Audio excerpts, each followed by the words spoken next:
Good morning and good afternoon from here, Kalajoki, Finland, and hope you're all well in Ireland and here in Finland too. And welcome to our online training. That's part of this Innocraft Leader project.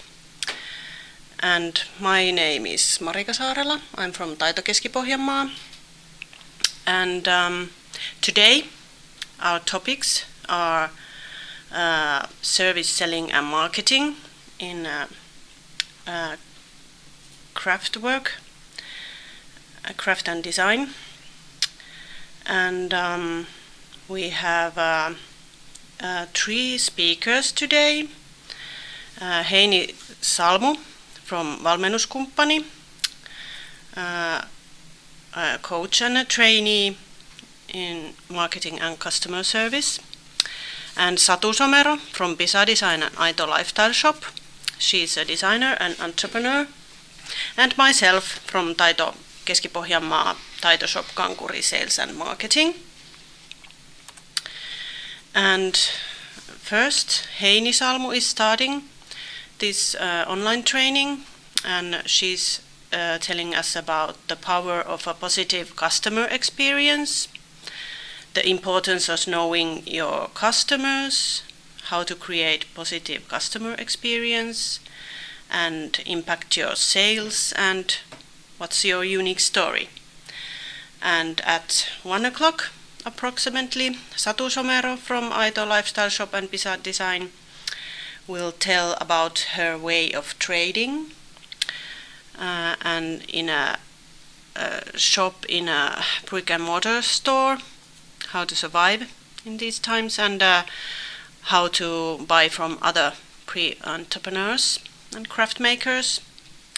And at 1:45 I'm going through this case Taito Shop Kankuri, our craft marketing and sales and distribution channels, selling craft work and materials and in storefront and online and pop-up shops. And if you like, you can ask questions after each presentation. I'm going to read the chat box. You can write it there, and I'll ask the questions for you, and you'll get your answers. But maybe I'm going to give the stage to Heini. Welcome, Heini. You can start your presentation. Thank you. So welcome everyone on my behalf as well. My name is Heini Salmu and my company is Valmennuskumppani. I've been working as a business consultant and a trainer and a coach since 2007, and I've been an entrepreneur for 10 years now. Before that, I worked in the financial sector as a branch manager and sales manager. And I specialize in developing leadership and management and workplace well-being and customer experience. And I am excited to be here talking with you about customer experience. It is one of my favorite themes. It affects so many things in your business. And we'll be talking about what is customer experience and how you can improve it and how important it is, how it affects your sales and your profitability, and how important is to know your customers, not only the demographics, but also how they think and feel.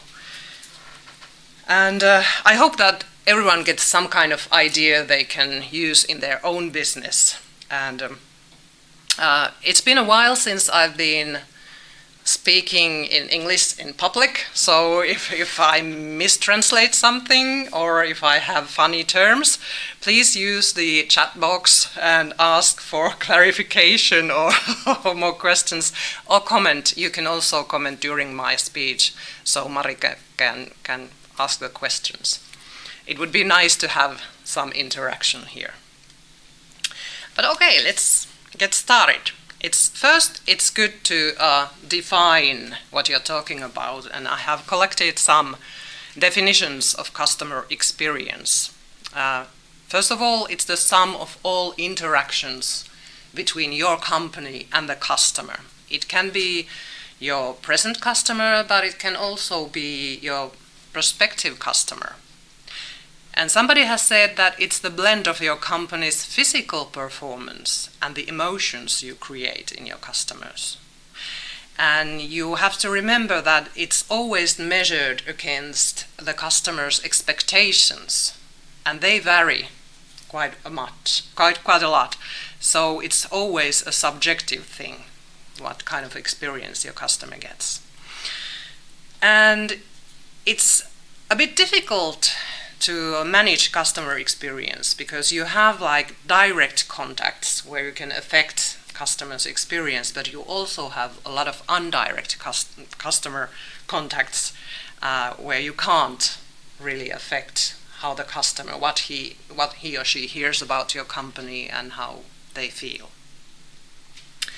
Somebody has also said that customer experience is all that your brand does and how it makes your customers feel about you. So the feelings and emotions are very important. And it's also important to look at the touch points where your company and your customer interact. They are not just the customer experience is not just about customer service or marketing or sales. It happens in every function of your company and in all delivery channels. So it requires a common goal and cooperation in your company so that you can deliver a constant customer experience. It's also said that customer service is not a department, it's an attitude. And it's the same with customer experience. You can think that if you're talking about services, and service is an essential part of every product, it's a totally different thing to talk about the technical aspect of your service. It is if the customer gets what she or he wants and what is the end result of that process. But it's a totally different thing to think about the functional quality of the service, how the customer feels during the service. So, for example, if you go to a restaurant, you might get the food you ordered. There might be good-looking surroundings, the facilities, but if the waitress or waiter is rude, you will not be happy. On the other hand, it might be a smaller place, not as luxurious, but if the waiter is very positive and listening to you and making sure that you're happy, you will feel positive about that service experience. But now I would like to hear something from you. So you might even close your eyes and think about the best customer experience you ever had as a customer yourself. Try to find some really good experience. It doesn't have to be in shops or restaurants. Some people have found the best customer experience with doctor appointments or elsewhere. Try to find some specific customer experience. I'll give you a moment and then think what are the most important aspects that created that great experience for you. Why do you remember it after many years? I'll give you a minute or two, and when you're ready you can share your thoughts and ideas in the chat box.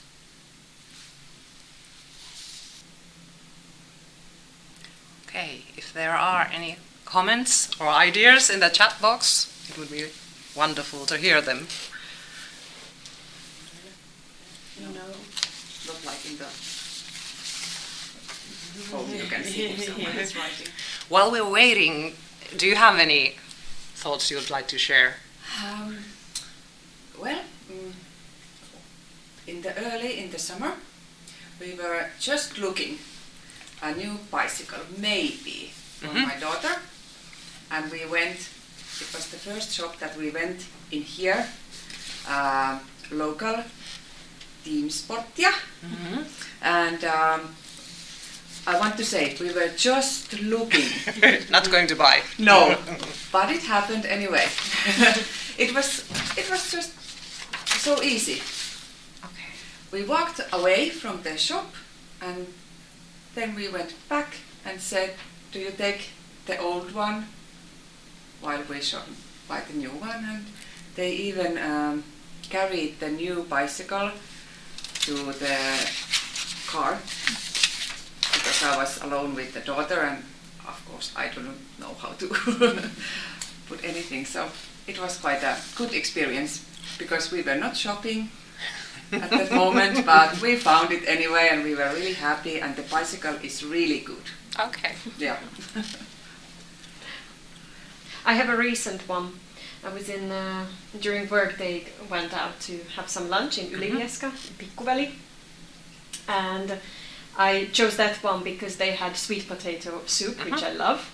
And I went there and they were out of the soup. Oh. And I was like, oh, okay, I can take the other stuff. There's this buffet table, so I could take others. And the lady said at the desk that, oh, they will make something else or more sweet potato soup. But later on I sat down and I ate my salad and all the other stuff, and she came that now we have actually some bean soup, so if you want, so I can pack you some and you can take it home and eat for your dinner. And I was like, okay, thank you. And she packed it for me and gave it to me, and she was like, sorry that our other soup was out, and I was like, no problem anymore. Not at all. So she was really nice. Yeah. Very good service. Okay. You're probably going there again. Probably, yes. And the bean soup was really good too. Okay. Yeah, many times if you're a bit disappointed first and then you get really good feedback on this, then you become even more happy and satisfied. Yeah, absolutely. There's a message from Jane, Button Studio. Visiting a craft shop on holiday, made to feel heard, made to feel items special that we were buying, left happy thinking and feeling I bought something special. And still now, when I look at item I bought, it makes me smile and bring back good memories of that trip. Oh, yeah, that's a nice one. Yeah. Yeah. So many feelings here in all your stories. Yeah. Okay. So there were quite a few of these things that usually come up in these stories. If I ask people to tell, there's some kind of element of surprise. You are not going to buy the bike, and they were doing something extra. Your expectations are met, or you give something even more. You get the soup home, or they take the old bike and they bring your bike to your car. And it generates positive feelings long after, like the memories from holiday that are associated with the item you buy. So excellent customer service leaves good memories and leaves you wanting more. And that's why it's so important from your company's perspective. So it's not only nice, but it's good business. Because many times these things aren't very expensive to do. To smile, to take the other person into account and do something extra. But it leaves a nice feeling, and you come back if you can. And something here, very seldom if I ask people to tell about excellent customer experience, it very seldom is something to do with speedy delivery of in the web shop or something. It's nice that things are easy, but usually it has something to do with interacting with a person. That gives the best experience for us. The sad thing is that according to some studies, almost 90% of managers or entrepreneurs think they deliver excellent customer experience. But if you ask the customers, less than 10% of the customers think that those companies deliver good customer experience. So there's a lot of space to improve. So how to exceed the expectations? And the difficulty is that because we're different as human beings, we have different expectations. And previous experiences we've had with that company, they set the level of our expectations, and also our experiences with other companies or other businesses might set the expectations. So what are the ways you can exceed even during the different expectations? So these are very common lines you can do. You can make processes easy for the customer, like with your bike. And you can differentiate yourself from other competitors by providing something extra. It might be advice and ideas you can give as an expert, how to how to maintain your bike, or you can offer your customers service packages. And if you can surprise the customer, that's always a nice thing. And thinking about making processes easy for the customer, I thought I might share a little story about solo entrepreneur I met almost 2 years ago. She's called Riikka Ojanen, and she produces handmade chocolate in Oulu, in northern Finland. And I met her in an event where I was talking, and she was also giving a speech and making like chocolate tasting there. And you could tell that she loves chocolate. And she has had a little shop in Oulu where she made the chocolates herself and sold them. And there was something about her. She is very positive, and every time you visit her shop, there was always laughter, and you leave with a smile on your face. So it's also her personality that affects you when you go there. But the way she opens up the world of chocolate to her customers differentiates her products from the chocolate you can buy in ordinary stores. It's not the same thing, you don't even compare them. And of course, they are much more expensive, but you feel you get something more. And she also has these service packages, tastings, and workshops. But also, she can make things easy or surprise the customer. This spring, when her business was growing, she has a partner and in the business. And this spring, when the corona epidemic came, they couldn't do the workshops or tastings anymore, and it was difficult to go to her shop. So they started giving virtual chocolate tastings. You could pre-order the chocolates and then online hear about what is this, and in the comfort of your own home you could enjoy the same service safely and comfortably.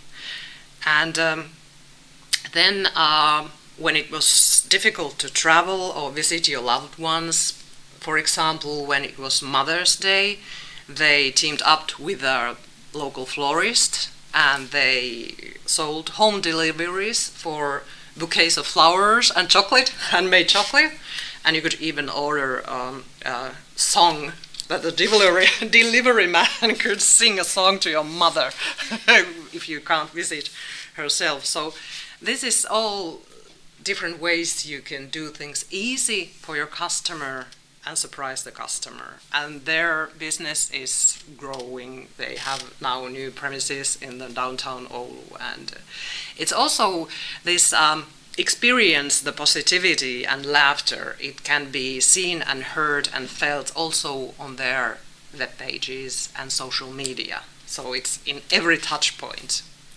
So it's a good example of how you can do it in every aspect of your company. And the personal encounter, when you meet people in face-to-face or in telephone or in chat, if you don't have the robot answering, that's the most powerful way of delivering customer experience. So it's important that then when you're encountering your customers, you're present and you are genuine, you're yourself. And it's important to listen, ask and listen and try to find out what the customer's needs really are. And then to use your own expertise to offer different solutions that the customer doesn't even understand to ask for. And you can recommend other products and services that will suit with the original one customer is asking for. And then it's important to support customer's decision and underline the benefits that she or he will get. And also very important in developing customer experience is ask for feedback, because I think we Finns aren't very good at giving feedback. Sometimes we are disappointed, but we don't tell the person who could change things. We don't tell the company or the person who is servicing us, but we tell our friends negative stories. We might write on the social media, and it's very important to ask actively for feedback, because then you can do something about that situation right then, when, like in your case of no sweet potato soup, but you left happy. Yes. Yeah. Very happy. Yeah. So it's important. And then on the other side is if the customer is happy when you ask for feedback, they will be more mindful of being happy, because we don't always think so clearly if we are happy customers or not. Okay. So we already talked about benefits, a good size of great customer experience, but it's important to understand it can differentiate your company from your competitors, because nowadays it's very easy to copy your products or your delivery channels or your pricing, things like that. But the customer experience is something that it isn't as easy to copy. And the studies have found that there's a high correlation between positive customer experience and customer loyalty. And if your customers are engaged and loyal, they are less sensitive to price, they will pay more for the great experience, they are more likely to repurchase, come back, they are less likely to switch to a competitor, and they are likely to recommend your services and products to their friends and peers. And this word of mouth marketing, it's very powerful, and on the other hand, it's free. It doesn't cost you anything if you've done your job well. So great customer experience can be a key competitive advantage for your firm. And as a small entrepreneur, it's sometimes difficult to compete with the big firms because they have more resources to do everything. So it's not a wise thing to compete with the price or things like that. But when you differentiate your product, you can fight the big firms, be something totally different, and give a good customer experience. And as there was this example of memories from holiday, more and more of us want to be individuals and stand out from the crowd and have like unique experiences. So when you have unique products and services and you act local, that's a competitive advantage. Because if you find this something here in Kalajoki in Satu's shop, it might be something you can't find anywhere else. So that's something the big ones can't have. There was a comment from Ireland, from Katriana also earlier. Okay. And she commented this, that she really enjoys hearing about the story of how the items are made. She loves knowing she bought something unique that someone loved making. Yes. So that's Yes. what you were Yes, talking yes, about also. yes. Yeah. Almost 2 years ago, in the summer of 2019, we were touring Estonia with friends, 5 of us, and we stayed 2 days in a very small island called Kihnu, and there were no hotels, no big stores. It was like all accommodation was like in people's homes, and there were a couple of small restaurants, and some souvenirs were sold. And when I found there these knitted gloves with beautiful patterns, I was thinking, yes, this would be nice. I don't know if I will use them. But the final thing was that there was, in the price tag, there was the name of the lady who had knitted them. And then I had to buy them. And they are something for me, something that when I use them, when I see them, that brings back all the memories, and they can't be found in other places.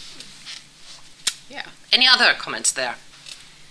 No, not at the moment. But there's a small delay. So, Yeah. Yeah. Okay. But it's important to align your customer experience with your brand. What you want to, in your marketing, what you are emphasizing. Is it quality, luxury, or is it affordable prices, or locality, or whatever? And the brand gives the promise, and the customer experience tells how well you have kept that promise. So there should be similarity there. And so to make the promise or give a great experience, you have to know who are your customers, and not only the surface, but also dig more deeper. Who are the ones that I can serve best? Who would like my products and services? And you don't have to please everyone. So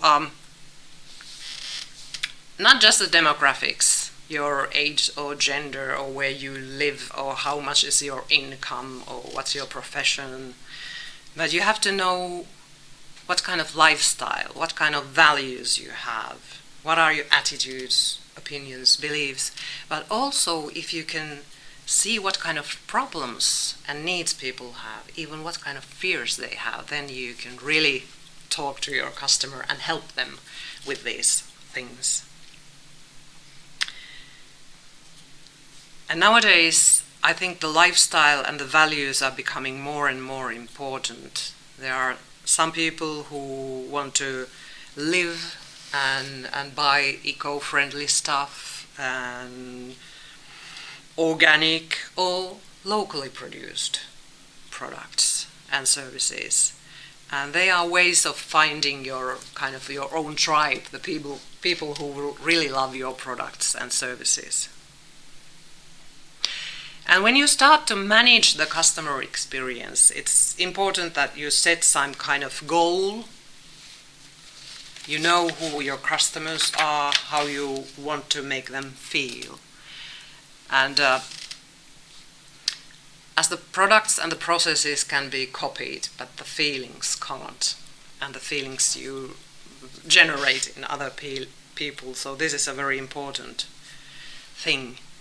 And you can even make this customer experience intent statement. What kinds of experiences we want to deliver, how we do it, and what does it mean in practice. And if you're a solo entrepreneur, you can do it all in your head. But but if you have partners, if your products are sold in other shops or stores, or if you have a bigger company, you have employees, you have to try to make it as clear as possible so that other people can deliver the same experience and generate the same kind of feelings with their own personal way. And it's important to talk about these things often and also practice in what works, what could we do better, and then measure and give feedback and improve systematically, get better all the time.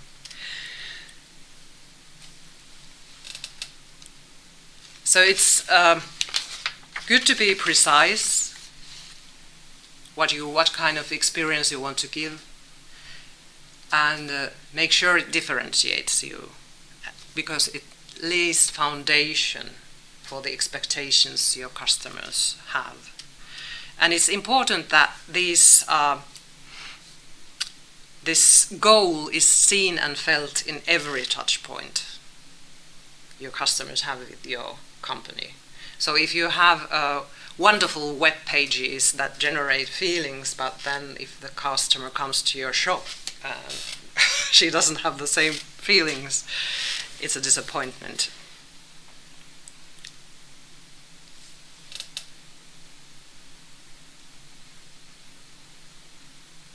And I also already talked about this, that it's important to get everyone aboard to giving a great customer experiences. But how do we do it? How can we see it's easy to get used to your own processes or looking from inside your company and thinking this is a good way of doing things, and surprisingly often the customers see things a bit differently. So it's important to look the processes through the eyes of a customer. Sometimes we get blinded on how our web pages look like, or how our store or shop looks like, what kind of first impression you get when you get in, and how easy it is to find things. Does the person greet you? Do they notice you? Or if you're calling, is it a shop or a call center? How long you have to wait? What kind of music do you have to listen? Does it make you angry or frustrated? And how does if you have a web shop, how does it work? Do you have to push the same button a million times, or is it easy to buy things? So it's important to think or see the things through the eyes of the customer.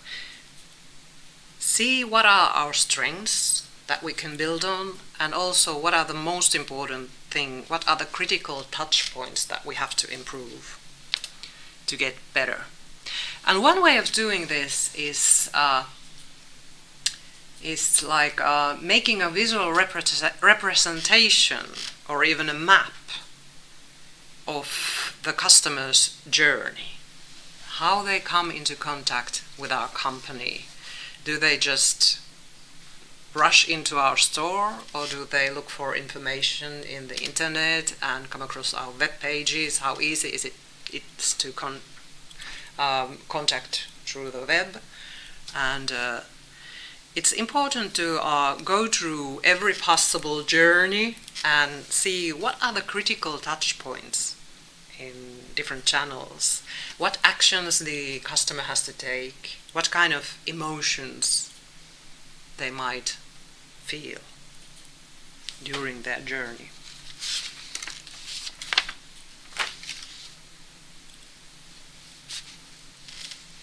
Have you tried mapping your customer's journey?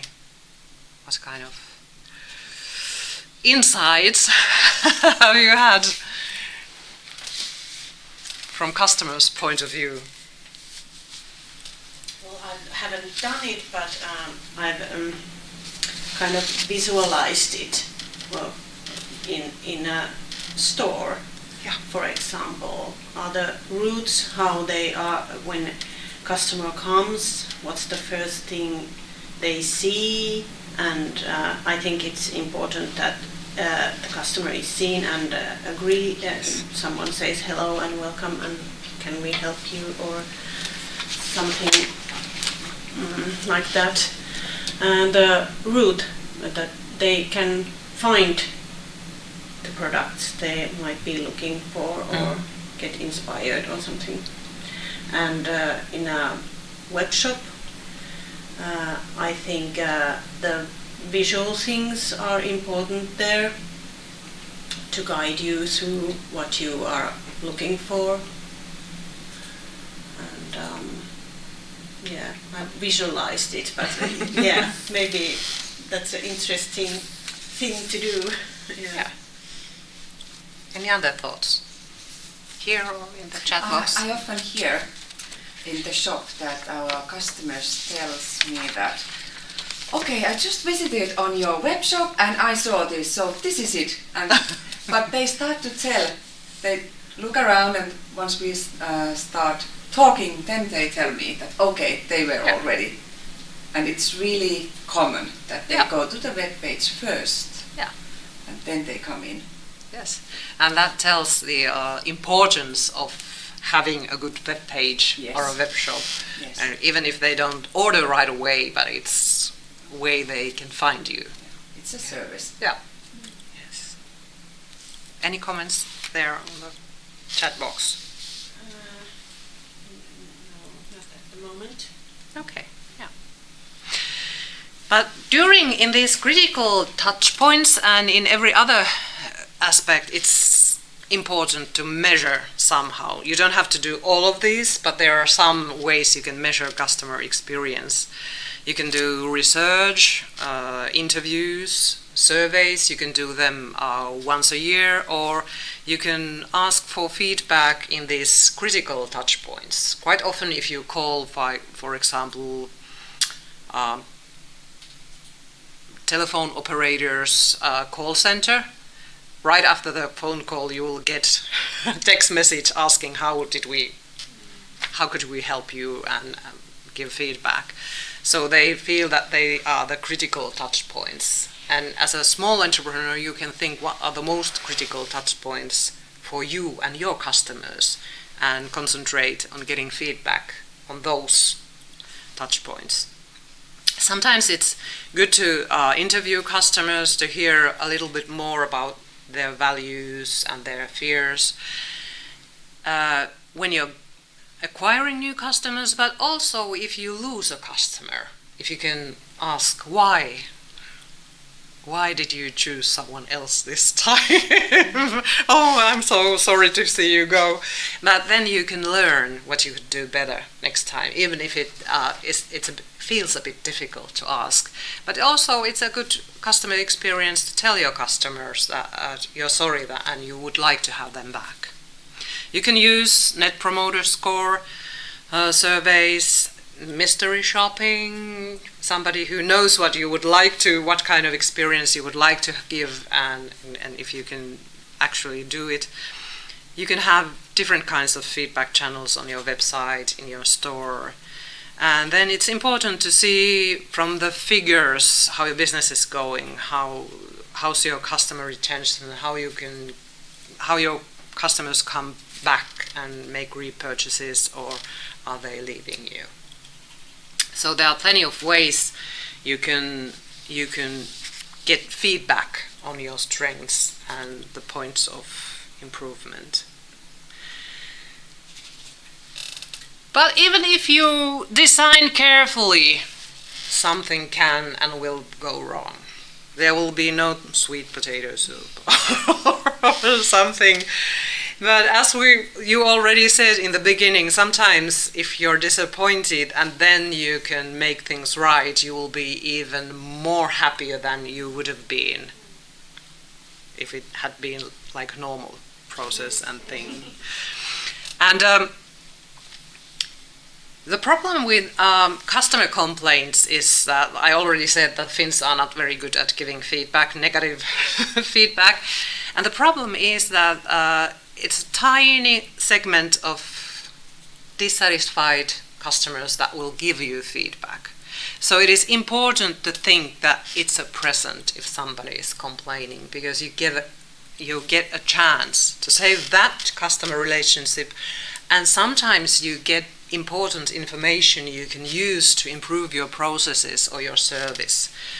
So you shouldn't be afraid. You should thank everyone who gives you feedback and listen carefully and try to make them happy, but then to learn from that complaint.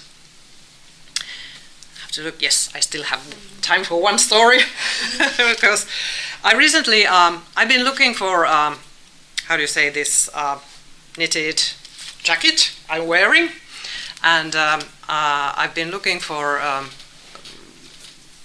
something like this, and I wanted to have it in alpaca wool. I don't know if I pronounce it correctly. And I was searching in the internet, and I found this one that I thought was quite nice, and it was quite not too expensive, but anyways.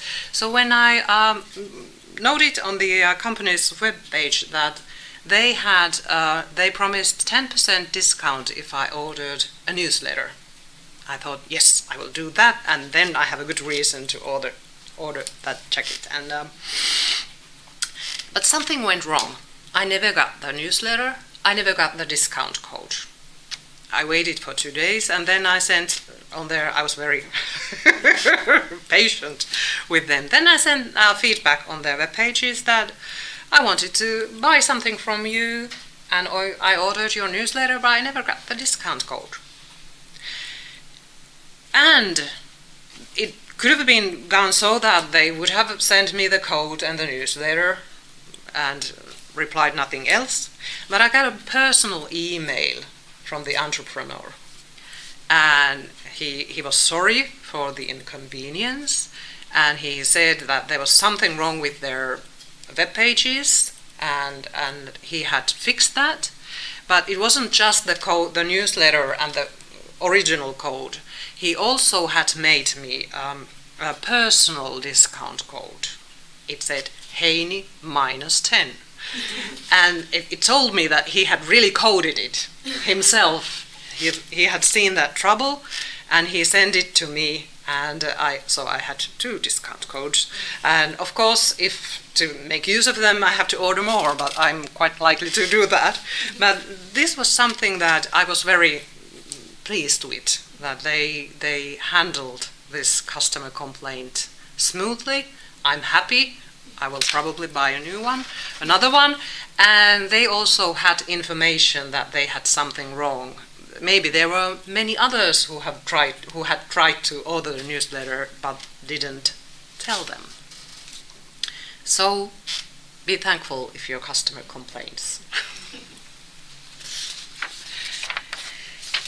And in every aspect, take care of your customers. Customer experience and customer experience management has to work closely with customer relationship management, where your goal is to acquire new customers and develop the customer relations and keep the profitable customers. And usually the long-term customer, the loyal customer, is more profitable. It's more expensive to try to acquire new customer. It takes more time. But to grow your business, you need both new and existing customers. So it's important to take care of both of them. And towards the end of my speech, a couple of words of the effect of customer experience on the value of your product and pricing. And the pricing should tell the value of your product, not the expenses and taxes and your profit margin, but the value of your product to your customers, and they can be totally different things. And often with small entrepreneurs, I notice that we could be more brave in pricing the value of our product. If it's like it's unique, you can't get it anywhere else. There is some value in it to the customers, to your tribe, the people who appreciate your product and services. And it should be also it's part of your product's features. And customers don't really care about your expenses or how much taxes you pay in the price.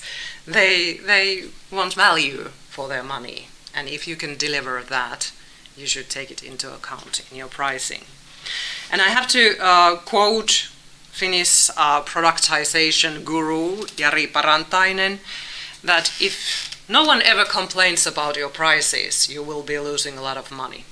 So he says that there's always those customers that are not probably the best fit for you, and they will complain about your price. So if there's every fifth customer, he says that every fifth customer says that this is too expensive, then you probably set the price to a right level. So I don't know what you think about this, but he's quite good at provoking, but it makes you think. So we might be scared if somebody says that it's too expensive, I could do this myself at home, if you're talking about crafts. So they are probably not your potential clients, customers then. But the more unique your product is, or your service, the less competition there is.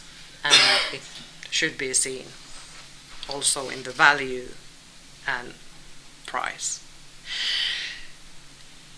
And when we're talking about crafts and design, there is always the uniqueness is there. It's not something you get in every store. And I challenge you to think, what is your unique story?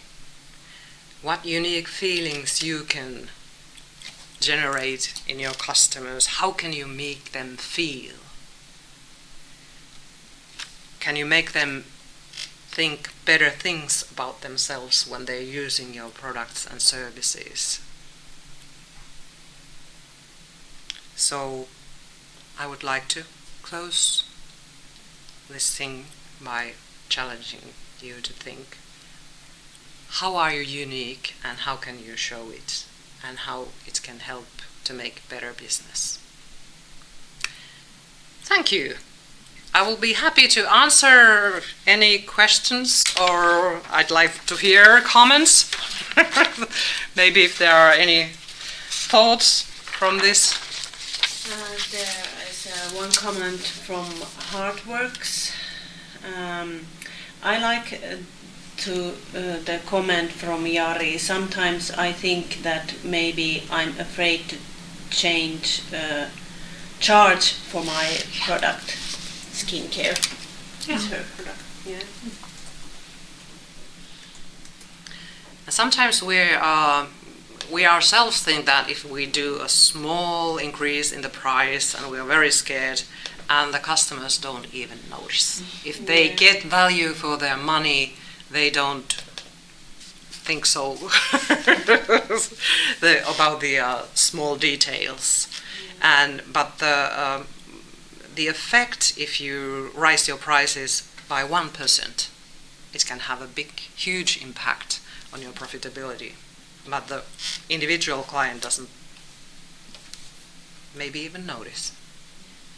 Yeah, and maybe the one client that, or every fifth that minds it, they wouldn't buy it Anyways, yeah. So, yeah. Yeah.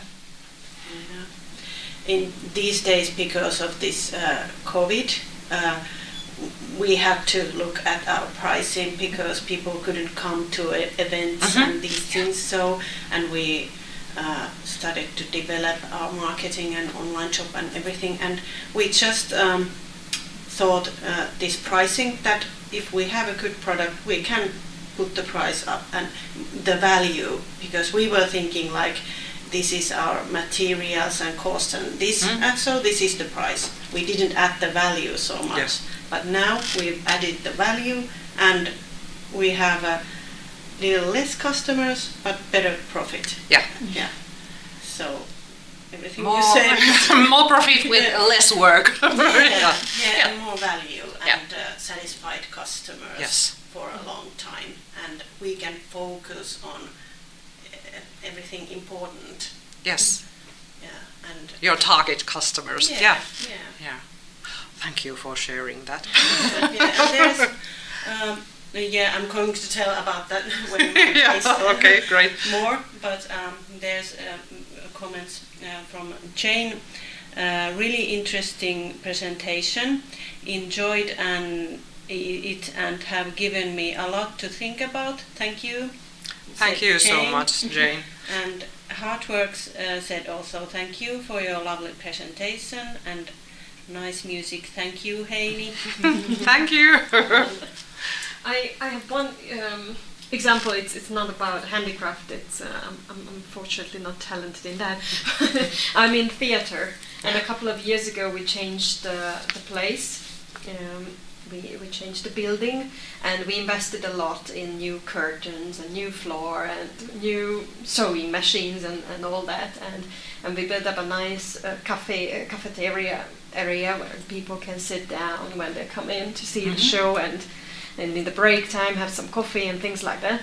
And we had like earlier 15 euros about for a show ticket price, and we increased it to 20 because we had A big invested increase. a lot. It Yeah. was a big increase, but first we heard that, oh gosh, this is so expensive and hobby theater shouldn't be so expensive, but it faded away quite fast as the people came to the shows, and the shows were much better because we had better lights, better space, and people had much more fun and better time during the whole experience when they stepped into the building, Yes. took their coat off, had some coffee, went to the show, which was like, wow, very professional, had a break, nice toilets and things like that. So it faded away in a couple of months, and no one is complaining about it anymore because they get so much more for that plus 5 euros. Yes. Great example. Yeah. Thank you. Okay. Thank you very much for attending and your comments and questions. And I'll give the stage to Satu. Thank you. Yeah, lots of good thoughts. Yeah, there we go. Do we have 5 minutes toilet break? Yeah, let's take a 5-minute break. Yeah. Okay. Okay. Thank you, Heini. It is really good to continue from this. I just have another point of view. And so, hello there. I'm Satu, and I would like to tell you a story. I named it Shop in Stone Food, this lecture, but I know it is not the right word to use, stone food, but I like the mental thinking because it's a little bit fighting. So it's stone food. It's like I'm standing in here. So, about my story.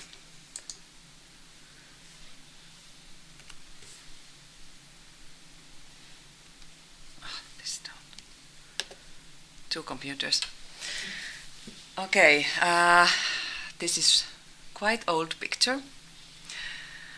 When I was young, I used to like handicrafting and drawing, and I was curious how human being can make with his own hands something real.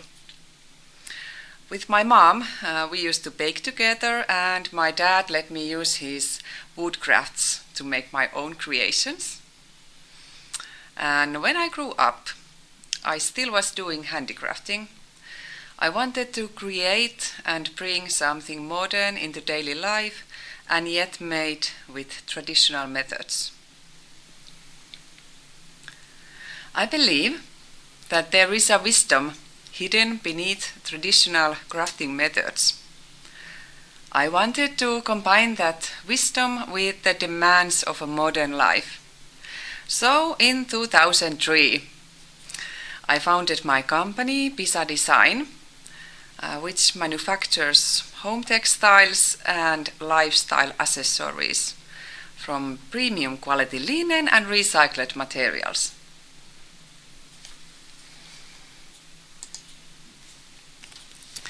So the last picture was quite time ago, and this is for nowadays. Something has happened. Nowadays, our line of products has extended. We have home and wellness textiles and lifestyle accessory lines. Our products have Nordic laconic design, and they are sustainably made, and they are joy to use. We sell in 13 different countries outside of Finland, and well, this year has been different. But let's go on.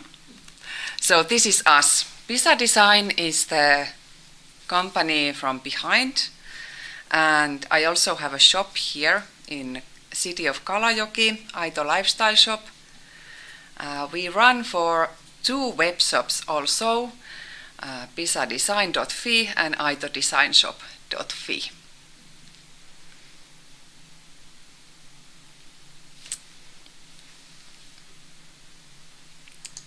Well, this is earlier when I had started going to trade fairs. I was in the Stockholm fairs in 2007. You remember the time before everything was going down for the last time? Yes, okay. So in 2007, and I did not have that good English skills. So my English was very simple. Once in those fairs, I told to my customer, buy this is good. Okay, a little bit improvement since those days. But I was quite honest. I just didn't have the right words. I still go to fairs. I do 4 or 5 big fairs through the years, all over the world. And I always have a translator at least helping me. And here in Kalajoki, my employee and my mentor in Oulu are the ones that helps me with the English. They both know English better than me. So I have a good backup. And if there is now someone who doesn't keep up with English, with my English, then just ask, and maybe there is translators also in here. You can help. But please do not hesitate to ask.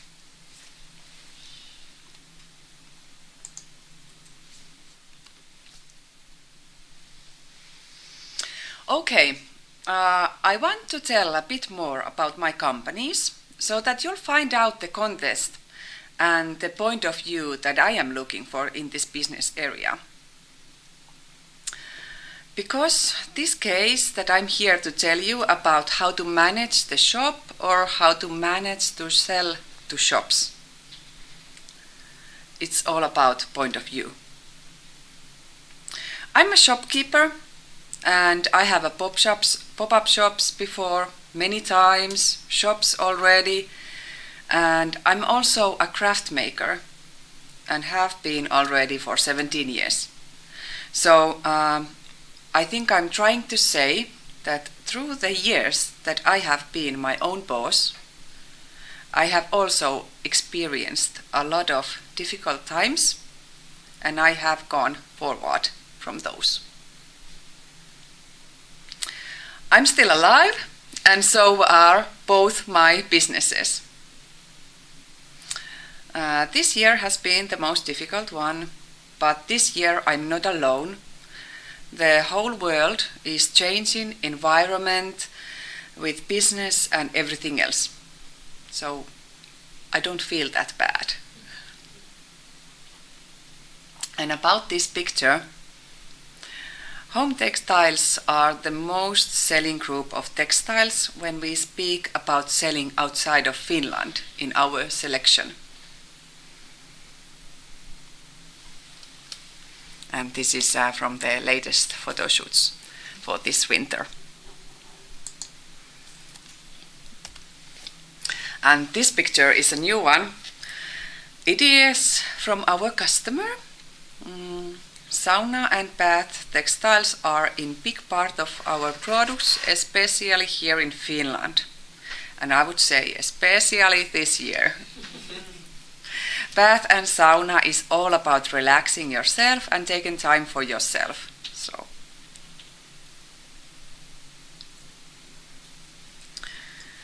like I told you in the beginning, Pisa Design was created because of my passion to combine arts and crafts to everyday products.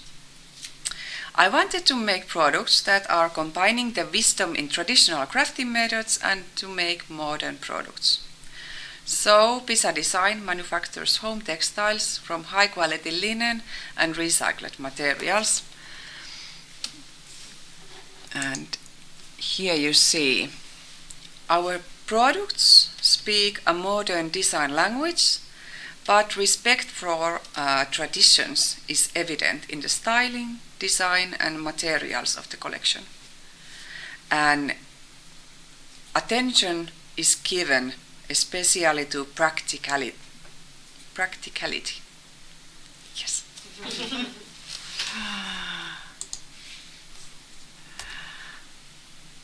Okay, intensive colors. Colors have always been my passion. When I started as a textile designer before my companies, there was little companies that still made and weaved in Finland. And I designed products for them.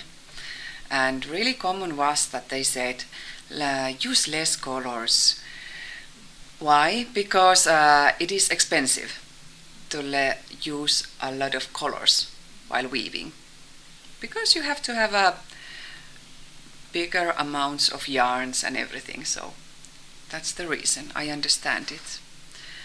But I have always loved colors, and in my companies I wanted to combine them and make new colors by combining the colors together. Colors come from surrounding environment of Kalajoki. We have unique beaches, we have forests, we have almost every color you can imagine. And I design all products myself, and they are manufactured in Finland and in the Baltic countries in a sustainable way using high quality and safe materials. And people often ask me what Pisa means in the company name, and it is my nickname. When I started in 2003, if I would be like Maija, I would call my company Maija Design. So everyone put their name and then design afterwards. That was really common. Nowadays I have also added sustainable textiles over there. It is just simply because when you are in the fairs, in the bigger fairs, and you try to say by your name what you do. So Pisa Design doesn't say anything if you have a lot of companies over there. So Pisa Design Sustainable Textiles tells a lot more what we do. And then customer can find us.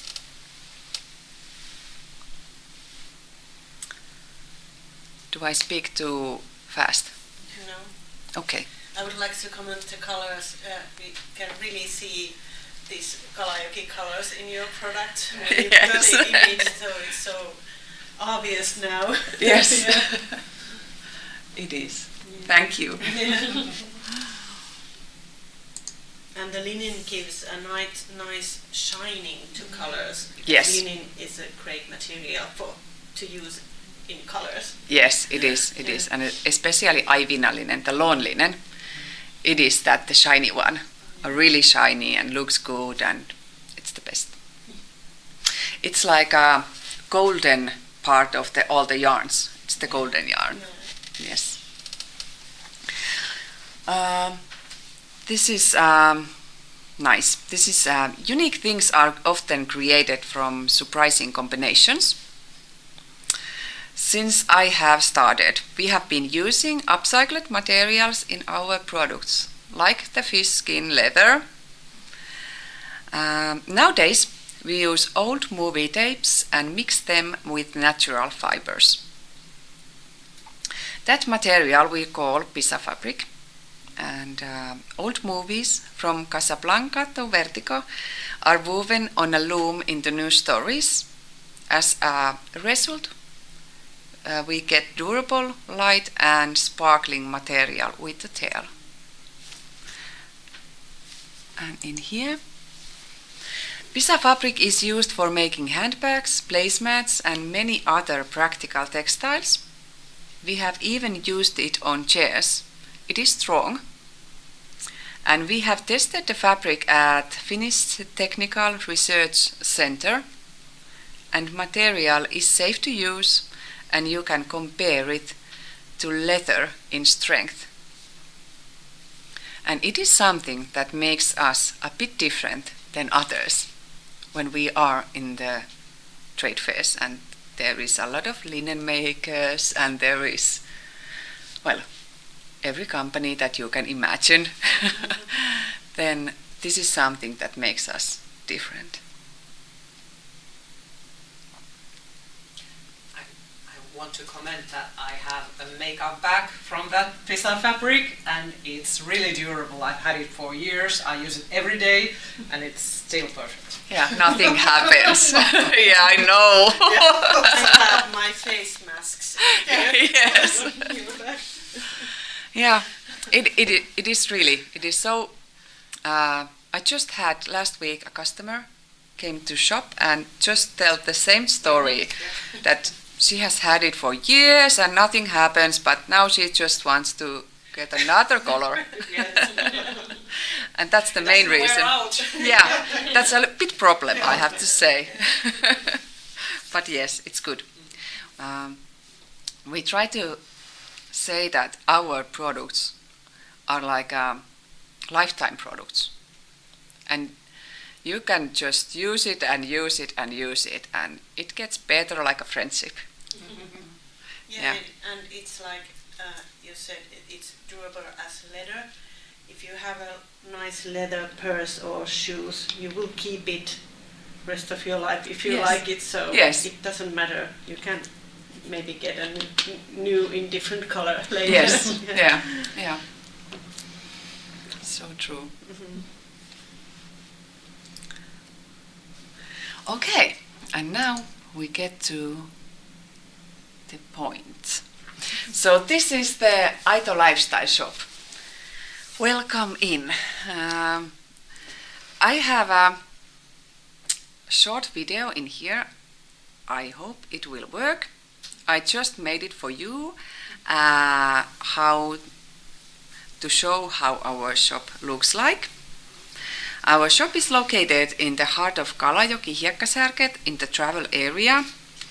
Our biggest season is summer, and now the second biggest is coming, Christmas. we are a lovely Christmas shop also. Outside of the season, our biggest client group is locals and nearby living people. And our web shops are important, especially outside of the season times. It keeps us alive. But let's see. And sorry, it is not the, well, it is a, how do you say, homemade video? Yeah. Hei, mennäänpäs katsomaan aitoshopia. Tänne tultiin. Hi there, welcome to Aitoshop.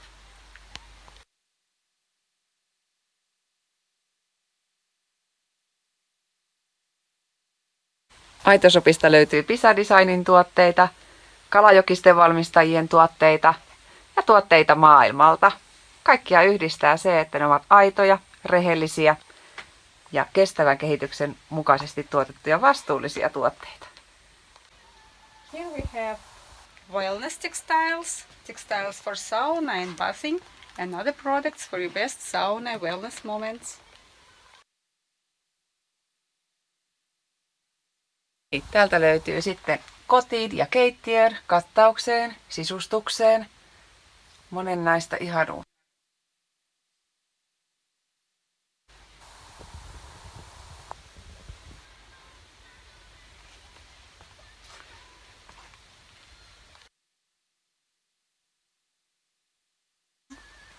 Täällä on varsinainen karkkivärit. Vaapin kaikki ihanat kankaat löytyy meiltä. Muuta kuin luomaan omia luomuksia.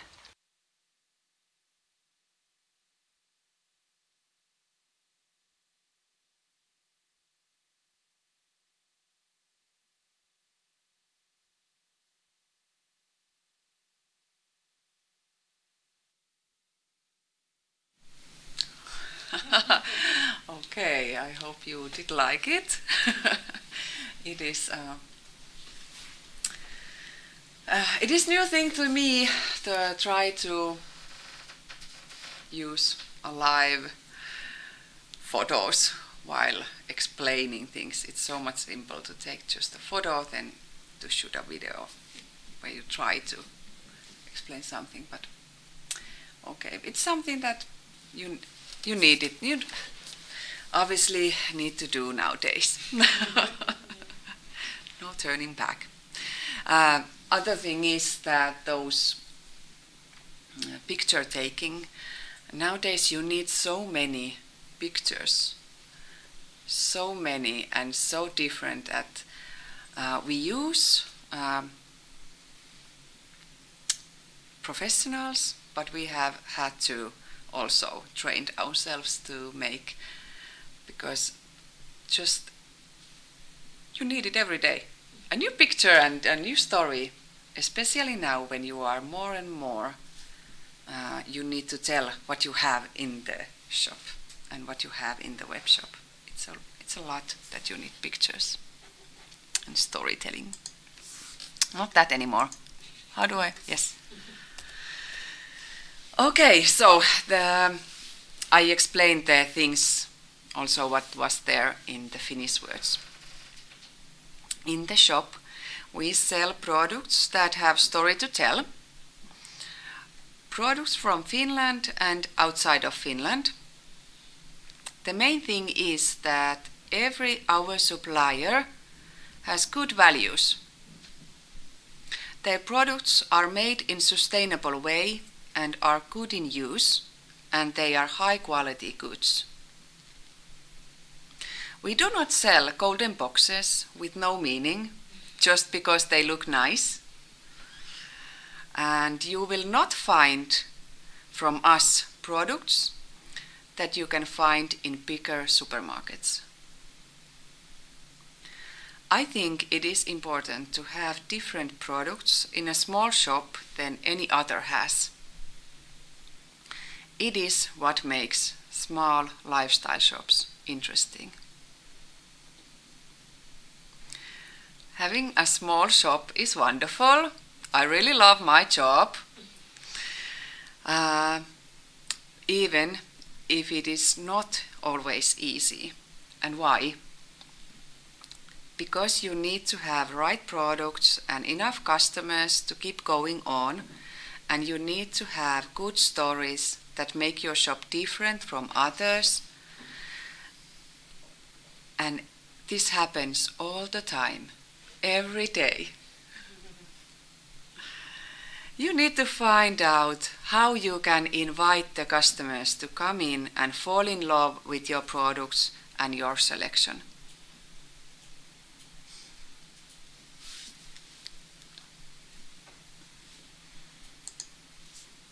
Okay, let's get to the points. How to do that? First, to stay interesting for customers and stay alive, first and the most important thing is that the shop needs to have products that bring enough money in. Margin percentage needs to be big enough. This depends on the product that you are selling and also on the market that you are working at. You cannot put prices up too high compared to the market price. And still, if you put prices too low, you will not get your own salary. One who I buy in the products told me when I was saying, okay, this is too low, the margin percentage is too low for my shop. Then she said, oh, just put what you need. You can put the price where you need it to be. No, I cannot. Every customer, when they come in and they say, okay, here is this, they also look from the web pages. And if they can have the product, the same product in a better price, they will have it.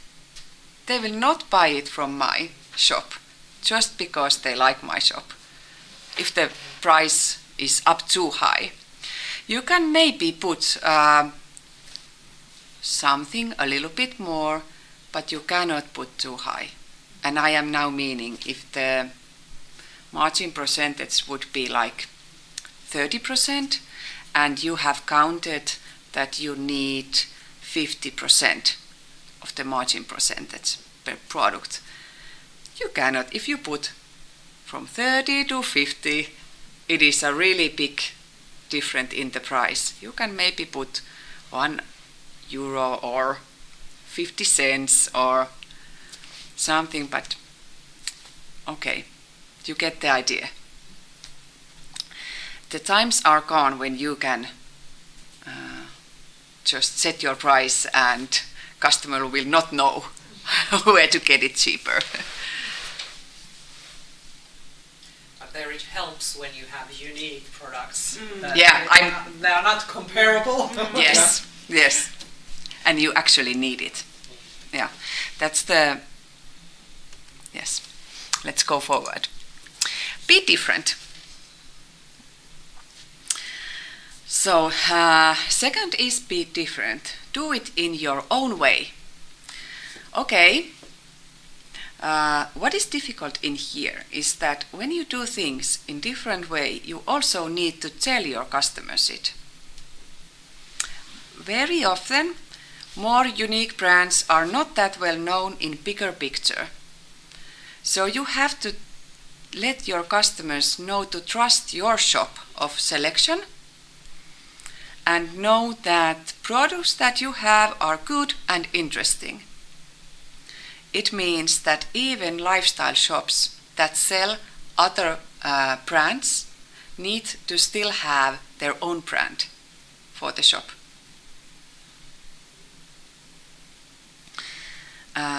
In our assortment, we have few well-known brands in and many that are not that known, but really good ones. We are really proud of our selection. And there could be many other brands also that we might take in, But like in the candy shop, you cannot have it all.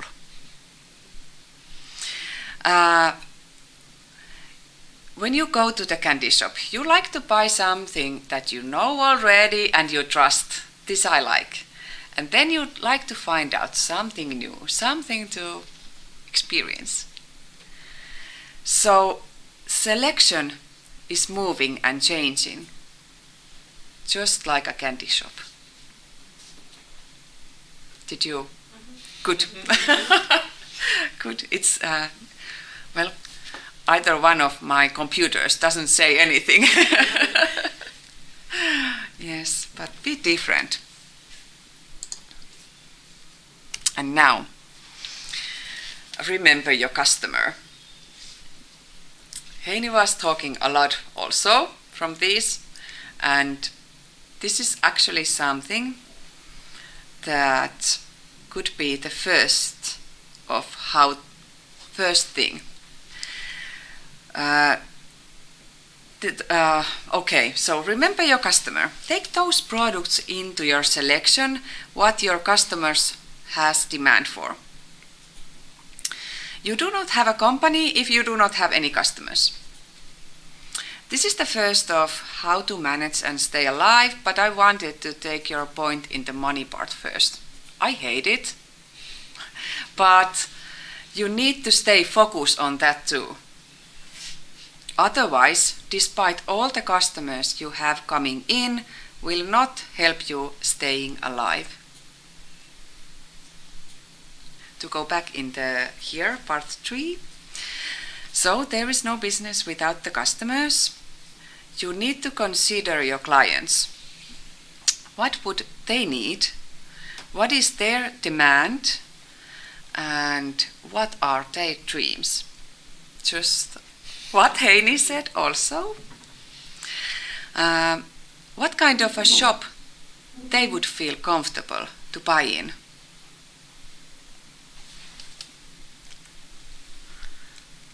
This is what we have done.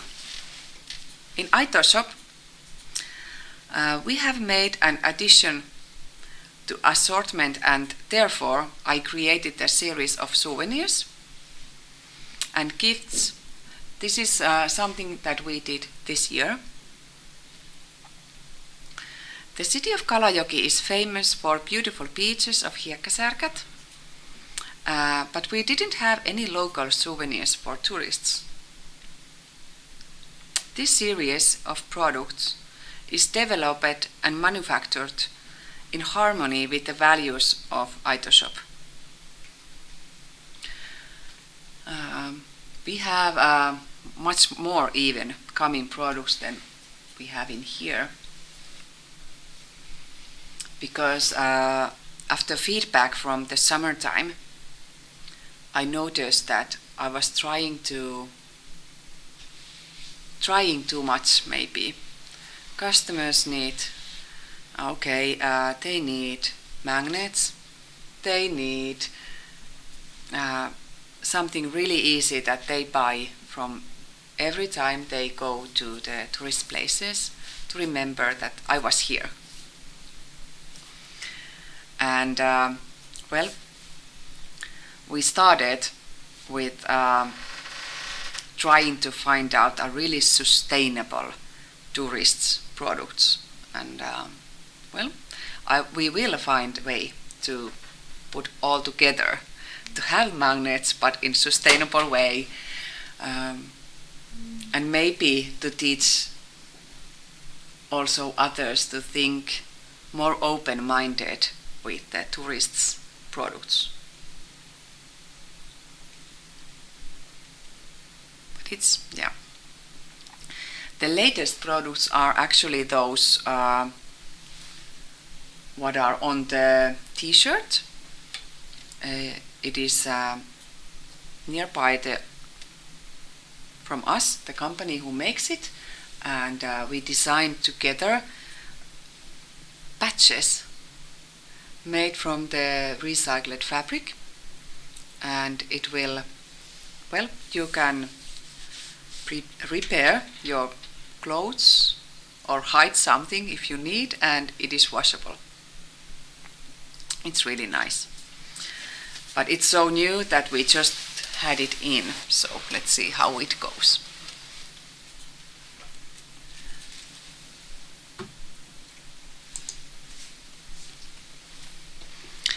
Okay, the fourth.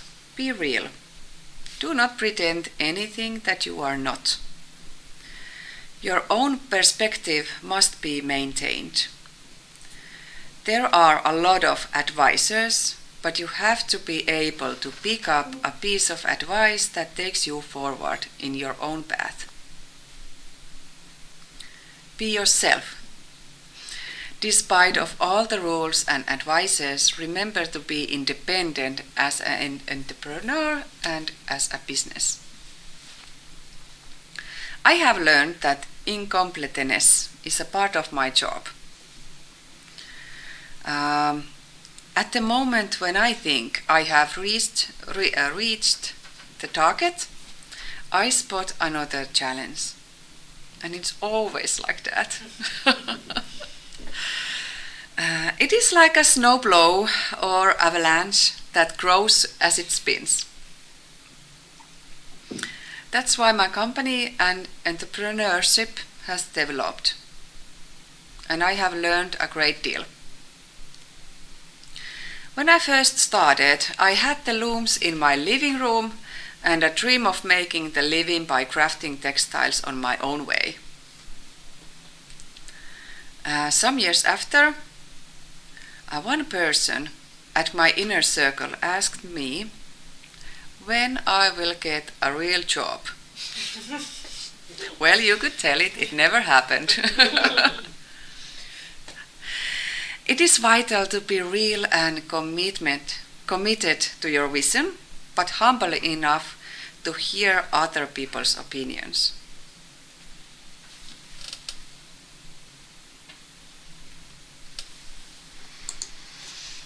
Well,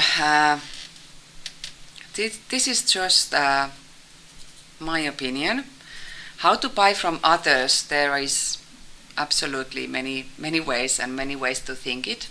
But I mean it now just for my point of view and as a lifestyle shopkeeper. Price is important. It has to be in the market price and so that everyone gets their share. Makers and the shopkeepers. Story is important because it gives the value to your products. The world is full of products and the real story behind the product is one that makes the product different from others, and craft products especially. Also, products need to be easy to buy and easily accessible. Thinking of buyers that buy in, which is quite difficult, I think, because everyone is thinking the easiness in different way.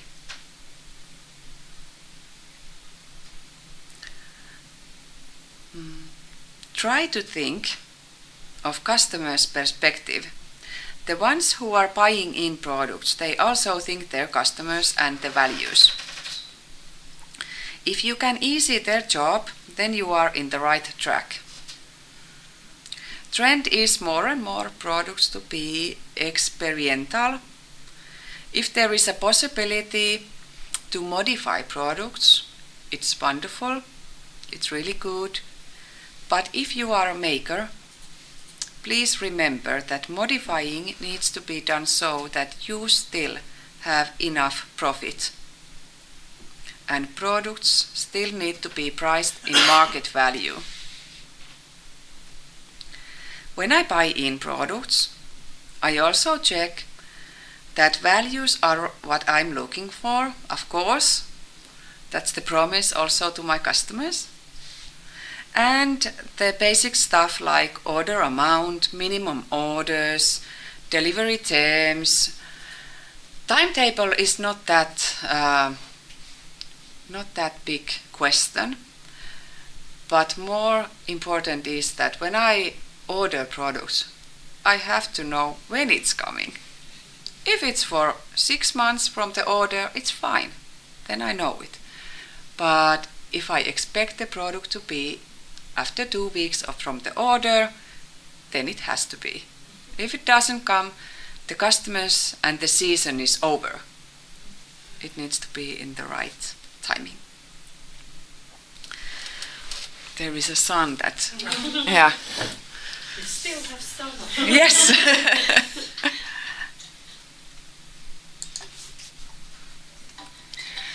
Okay, this is something I believe no one from us is doing, but still I want to give attention to this side.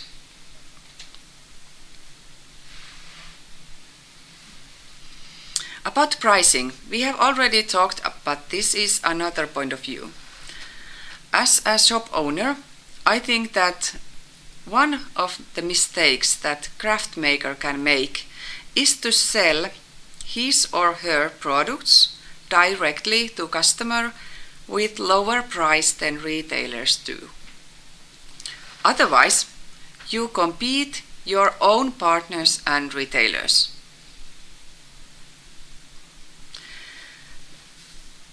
Being a craft maker, you are expected to provide different experiences, either you are selling in pop-up or elsewhere, and maybe people are expecting a little bit cheaper price. But there needs to be the reason to sell product in different or lower price. If your customers come to visit your workshop or studio to do shopping, and you sell in lower price, the product, that means that you are giving your own salary away. And I do not think that anyone of us wants to give their salary away. So in lower prices, you are losing valuable and productive work time while serving the customer and even giving your own salary away.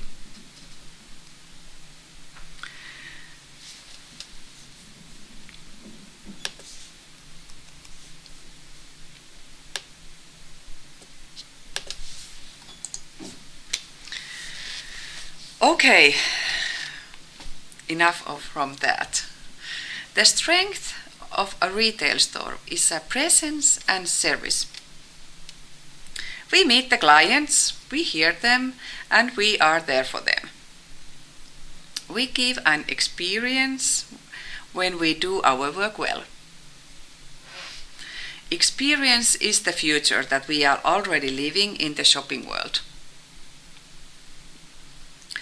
One time, when I was teaching about experiences, one student asked me, "When are you going to sing?" Well, I do not sing or dance while selling, but ideal shopping experience in Aito shop is when customer has bought something from the shop and she or he has a good feeling afterwards. With good feeling, they will tell about us and the story behind the product or shop afterwards to their friends. And that's the best marketing that we can have. Good experience.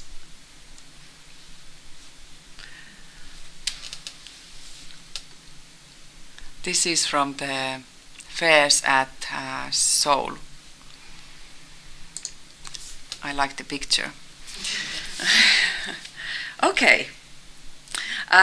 Thank you is a lovely saying, and please remember to use it. When you are selling products to any client, say it or write it. I know it's stupid to say this or even to remember this. But when I buy in products, not everyone remembers to say thank you that you bought from us. And I think it's quite funny that we forgot how important we are to each other. Okay, when I buy in products, it's lovely to hear thank you as really meant for saying. and to be said. Thank you means that we are valuable and we have a meaning. And I do not think that any of us has customers that we would like to say thank you. We would like to not to say thank you. So please remember to tell it.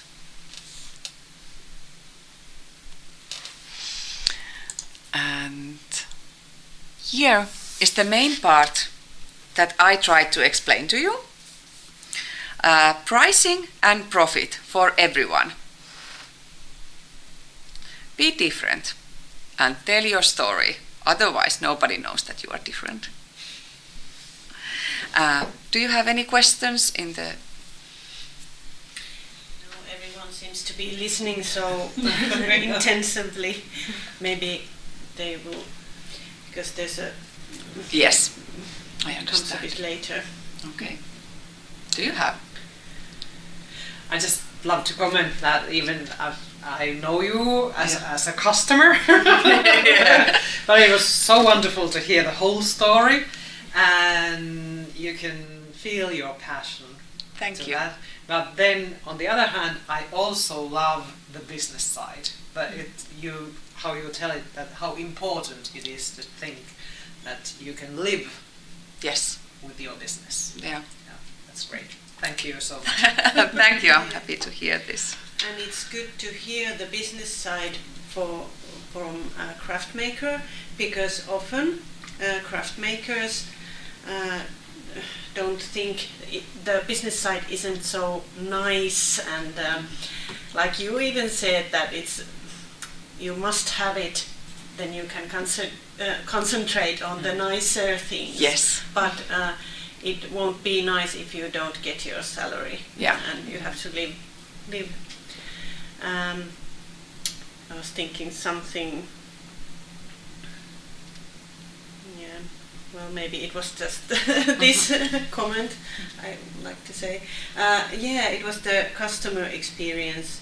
I think that this was good after Heini, because you told the story that, about this customer experience, how you tell it and give it to your customers in this shop, and as a designer and a shopkeeper. So that's the unique value that is really important in this craft work, and in the world of big stores and online shops and everything.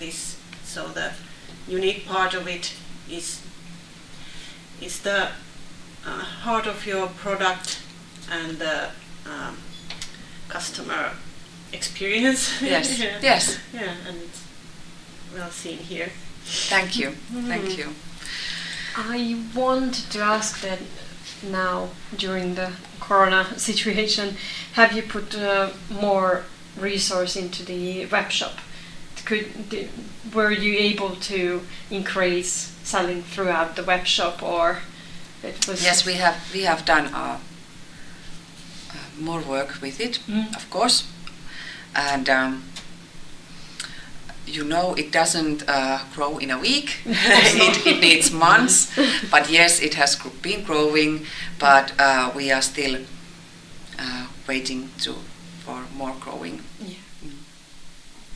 Because we had good time for making web shop while there was no customers when this situation started. It was like everyone was, I think, so afraid. There was like one customer per day, so we had a really good time to find out what to do. Yeah. How about when you go, you said 4 to 5 fairs in a year. Yeah. These fairs are now cancelled. Yeah, now it's awful. Yeah, how do you sell around the world now? This year it's really important, difficult, because in Finland we have a good situation. Government didn't shut down all the shops. There hasn't been a time when somebody would say you have to close your shop. We have I have been keeping it open, but in every other country almost, not every, but in the biggest countries that we sell to, shops has been closed, so nobody bought the summer. Or if they bought, it was so much less, because I understand they don't know. They don't know, but I am still really positive for the Christmas season. I think this Christmas will be a good one, because at some point we like to be nice to each other. We like to remember the loved ones, and there has been now more questions also from the customers. Do you have it? Or now it's a bit late time to weave, but we are still weaving. Normally I couldn't take any more orders in at this point, but now we can. But let's see how it goes. Yeah, maybe in these times people think they want to give even more thoughtful presents, Yes. because we can't meet and see each other so often, so we want to give something meaningful. Yes. And we have time to Look around from the web shops. Yes. Yes. Yes. So yeah, I'm waiting the season to start. And actually, I think it will start this year even earlier than normally. Yes, and I think like people are looking for this purchasing experience, Yes. because we have been not doing it for a while. Yes. Yes. And now it's a good reason Yeah. to buy nice things to our Yeah. family members, and now Yeah. we want something nice. Yes. Maybe it's time for sellers to sell in a good price, because everybody had to sell their stock out Yes. low price. But now they didn't order maybe the next season, and so they are not overstock. They want to sell less but better cost Yes. the profit. So I think customers aren't given so much discounts, and these, and maybe like the Black Fridays and everything, maybe it will be better for not so much this cheap discount stuff, but more valuable, good Yes. Products. Yeah. Yeah. Hope to see that. Yeah. Maybe thinking that it will be a bit like that. I think so too. Also. And people understand. They want to tukea. Support your local. They want to support good things. Yeah. The sun is really catching me. Okay. Thank you. It was really nice to hear your story. And Thank you. ideas. Thank you. It was my pleasure. We took a short break here because it was getting so hot in here. We had a heater on and we're getting some cool air here. So it's not like a sauna. But maybe there was one comment from you, Satu. Nice music, said brilliant. Yeah. Yeah. But after the heater is set to give us a cool breeze, I think I will start. Yeah. Okay. We're getting some cool air now. So let's get back to it, and let's get to my speech or presentation. And I have a lot of same topics as Heini and Satu, but from a different point of view, because I have this case, Taito Shop Kankuri, that our Taito Keski-Pohjanmaa Association has in Kokkola, and we have also this online shop and national online shop in this Taito organization. So, craft marketing, sales and distribution channels through this case Taito Shop Kankuri. Here's a picture of a marketing strategy, a bit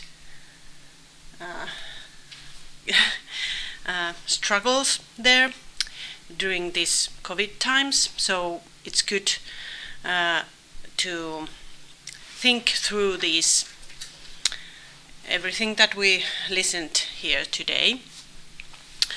And so we have this craft shop where we market and sell unique craft work, materials and services in storefront and online. We have 3 shops in 3 local craft centers and 2 different online shops. One that's our own and one that's national, and we sell some of our products there.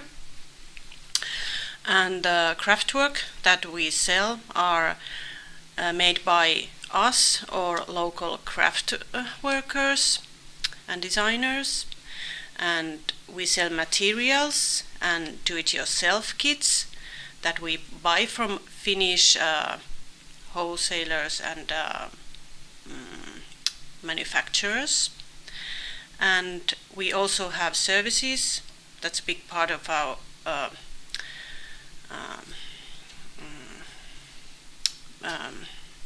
toiminta activities. Yeah, we have this craft school and workshops and courses, and that's a part of our shop too. And and then I like to take this point of view to pop-up shops, because we have a lot of events where local craft workers come to sell their stuff, and we go also to make pop-up shops in different events and businesses and markets, and so it's a good opportunity for storefront and also for online store, smaller and bigger ones. We heard this marketing and sales and distribution strategies also from Heini, but I'm getting through these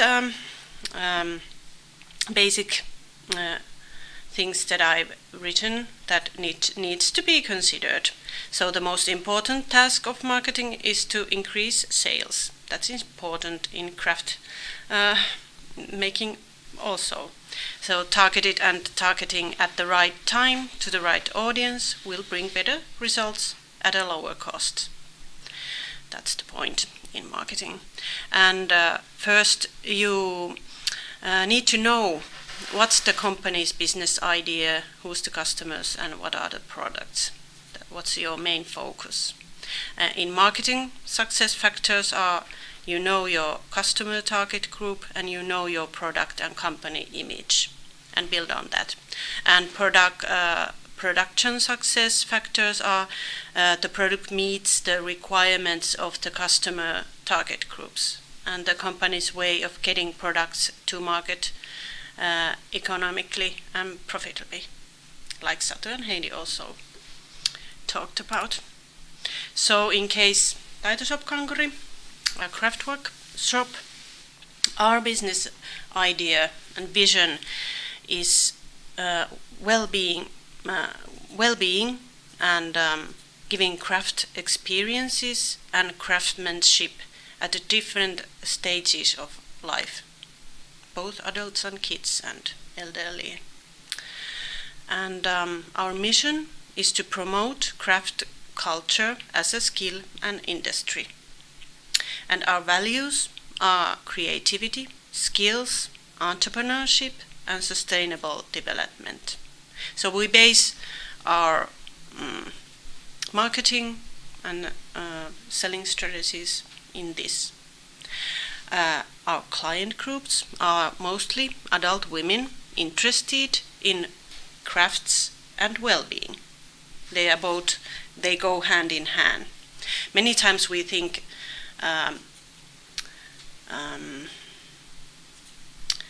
well-being is being in a group or making something valuable and giving yourself a new skill to make something. So we don't necessarily sell ready products, but we sell the knowing how you can make the product. That's our mission, part of our mission. And so our clients come to our craft centers. They are course and participants or workshops. They come to our workshops and craft school. They are local mostly, but they can be tourists or someone who has lived there and come to on holiday. They want to see what's happening because the craft center has been there a longer period of time. And also we have customers on our online shop, our own online shop. The customers are mostly nearby. They can be from other bigger cities too, but in the nationwide online shop, the customers come all the way everywhere in Finland, mostly in big cities. That's funny because you would think that people in smaller places want to order in online shop, but mostly the orders come in big cities. Maybe they have more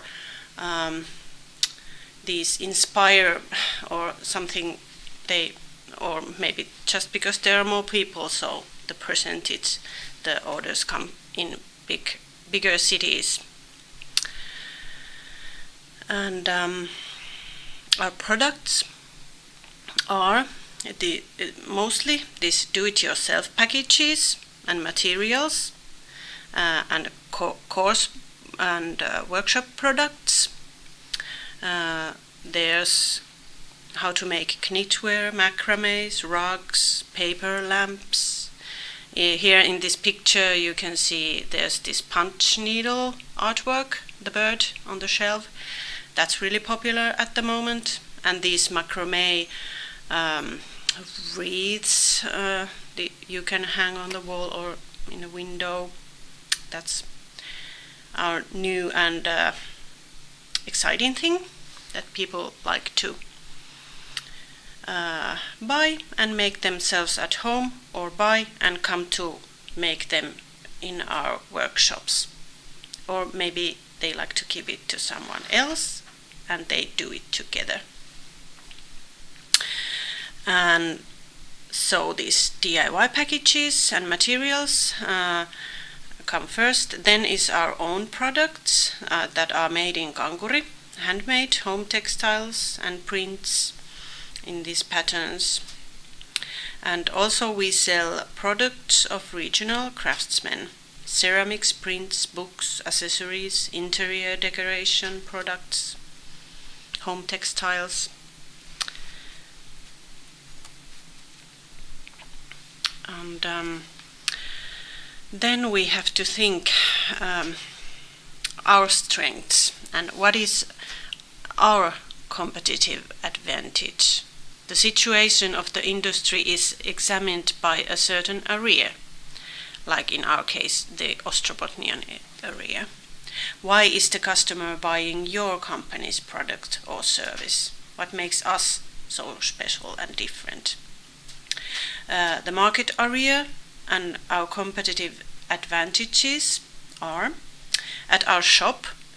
The area is Kokkola and the surrounding area. Our competitive advantages there is our professionalism, individuality and locality. We are a national expert in crafts and pioneer nationally and locally. And our own online store, our market area is Ostrobotnia and a little bit rest of Finland.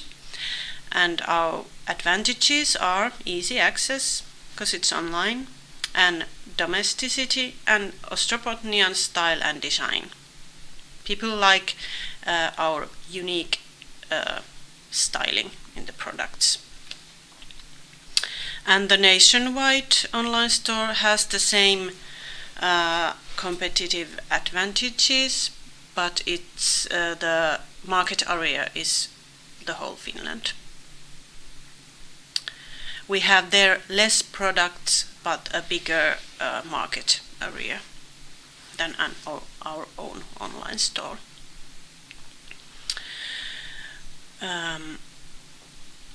So the customer review. It is especially important to note the customer groups on which your existence actually depends. The visual appreciation of your most important customers meet our vision, well-being and craft experiences. So that's what the customers want from us. And factors influencing the purchase decisions. As a general rule, all purchasing decisions are made with emotion. However, the buyer has a need to be able to reasonably justify his or her decision both to his or herself and to others. For example, here in this picture is this Jussi wool socks and wool scarf that you can buy the DIY kit to make yourself. In autumn it gets cold, and in Finland knitting wool socks is a old tradition, and a way to give a nice gift or to someone you know. It's a warm gift. You need to be warm, but you also want to have this skill and this that you have made something to give another. Or maybe you want to do it yourself because you want to be individual and you want to show your maybe this Ostrobotnian style. This Jussi design is from Paapi Design, textile company in Kokkola. And Satu's Aito shop, you saw these bright colored fabrics. They are Paapis. And we had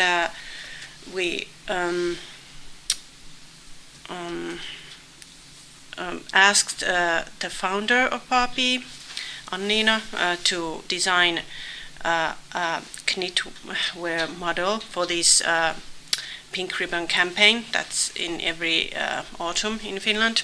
It's a big campaign, and she made this knit model from one of Paapi's popular prints.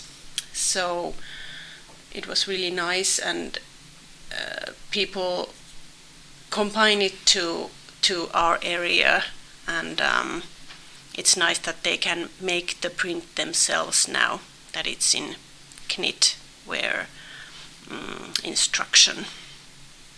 And it's also a part of this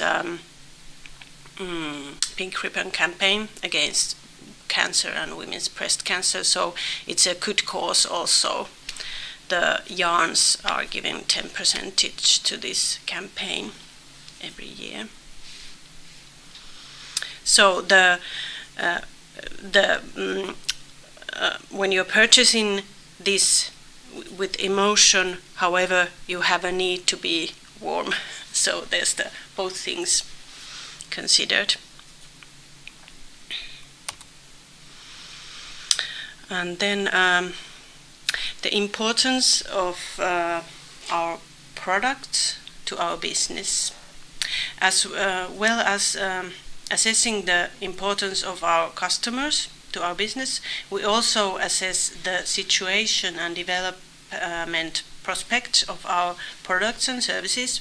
We need to recognize the competitiveness of our products in the future, which products are profitable and productive for a long time.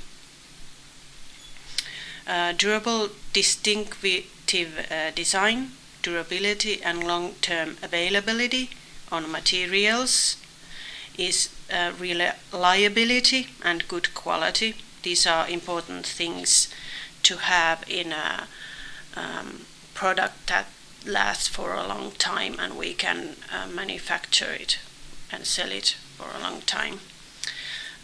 For example, in this picture we had this paper straw himmeli.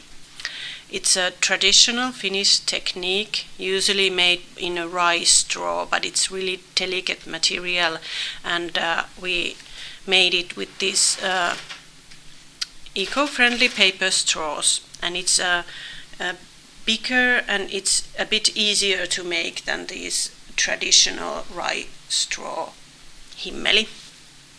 And it comes in a small package.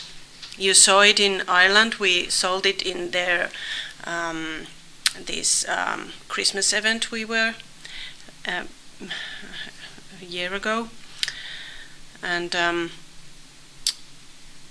so it's sold in this small package with the instructions, and you can make it easily yourself and decor your home around the year. Especially in this Christmas time, it's popular, but people buy it around a year. It's our best-selling product for a long time. And it's easy to buy from a shop because it's a small package, and it's easy to buy on an online shop because it's a small package, so it comes to you as a letter box.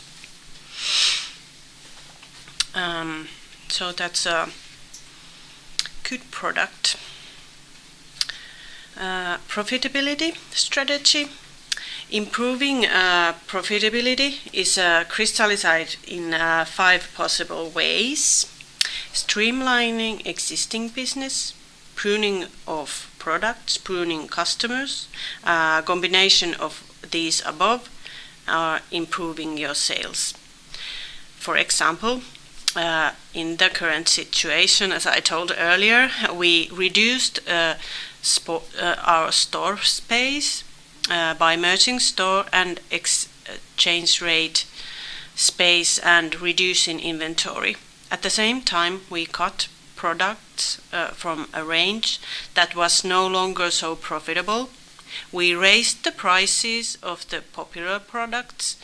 It may have reduced customers a bit, but profitability still improved. So we, as earlier we talked about this, that maybe all customers aren't so, they won't even buy if it's a bit cheaper, so the profitability isn't so bad for customers. So we focus on maintaining good customer relationships through customer service, targeted marketing and customer benefits, and we also invest in product selection and availability in the online store. As Satu earlier mentioned, that people like to look the online store before they come to Stonefoot shop or to our shops. That's true. People, that's like the window, the storefront nowadays to shops, to go online first.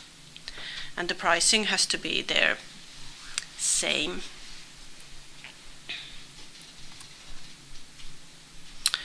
And when drawing up goals and measures, the task of marketing must be kept in mind at all times. Maintain and achieve a competitive advantage. We want to have easy access, domesticity, and Ostrobotnian style and design. That's our advantage. Maintain and improve returns. We cut costs and streamline operations and marketing. Increase the attractiveness of the product and increase its sales margin. We raise the price of good products. Establish, maintain and develop customer relationships. reliable customer service and customer connection and benefits are taken care of. Relying on the choices made in the previous section, clear goals are drawn up and the planned measures to achieve the goals are considered. When making a marketing plan and marketing, it is essential to implement the plans. Great inventors of ideas are often enough, but the work is only half done. Marketing is the most hard work. Operational objectives, what to do and how to do it. Image and awareness goals. First defined at the enterprise level, which are transferred to a product and service specific review. For example, we want to be a professional expert and an individual and a pioneer locally and nationally. That's why we do the following. We train and follow the industry and our time and markets and everything that's happening. We spend time on individual design and planning. We buy design or special expertise if we do not have the time or expertise to do it ourselves. We are looking for and establishing good contacts with reliable wholesalers and manufacturers. We certainlize materials purchase. And we invest in productization, sales channels and customer service.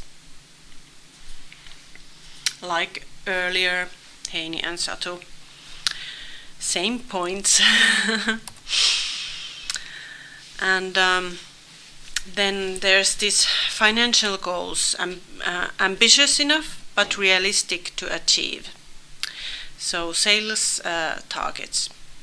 Defined first at the product level, combining company level goals, and sales targets are calculated on the basis of financial targets for each product group. The data is combined into sales goal for the entire company. Figures and amounts are converted into an easy to understand and concentrate format, at least on a monthly and annual basis. At the same time, the main means of achieving the goals are saved and looked upon. And this is good to know also in a smaller craft entrepreneurship. You need to know what are your incomes and how much you're spending on developing your products and marketing and that. So implementation and monitoring are important. Well designed is only half done. The plan will be implemented by delegating clear tasks to the pool. Implementing budgeted weekly sales requires planned activities, a certain number of customer contacts, a stock of offers, or some, for example. So it's good to set like daily and weekly and monthly goals and like quarter to year goals, so you can see how you're doing, so that when something it doesn't come to surprise to you. It's not always so nice to look these numbers, but it's important to keep your business alive. And if you have these goals, you maybe can achieve them. If you don't make it and report it, so you don't know what's happening and you're just floating away. For example, we monitor sales on a monthly and annual basis and complete and set targets based on it and required sales revenue. We monitor the expenses and purchases and we make sure there is enough margin. I take here example, we may make these face masks and the price is $7.90, taxable price. It consists of materials €1, production €1, it takes about 5 minutes to make this. Design and packaging 50 cents, that makes $2.50. An additional 50% gross margin is added, so it's €5. Is the taxable wholesale price. A gross margin of 30% is added in this case, and it comes $7.90. Our own production and resale margin is 30 to 50% plus taxes. Or account sales margin is usually around 30% plus taxes. So this should cover our sales and salary costs. We can calculate from sales reports how much a particular product group should be sold. We can divide the sales targets of the products in that group by number in different channels. Based on that, we can develop the required tasks to achieve it. For example, we run campaigns and events, target marketing to good and new products, or streamline sales now in online stores because people are isolated. We have also invested in social media marketing, targeted customer emails, and search engine optimization for e-commerce. So these good plans tend to come true.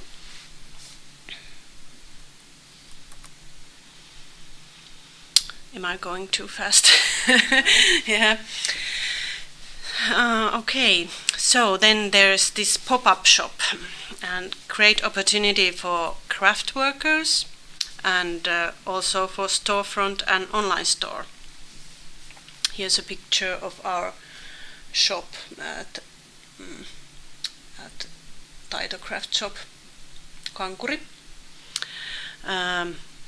Pop-up shop. The term is typically 1 to 3 days, up to 1 to or 3 months even.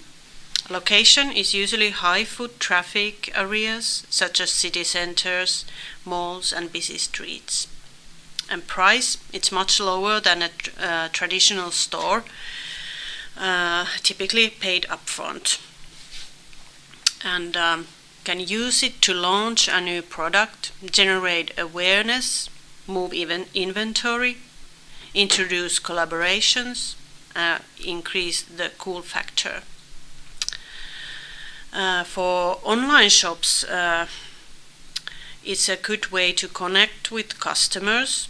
The pop-up retail format allows online shop to personally get to know the customers and build stronger relationships.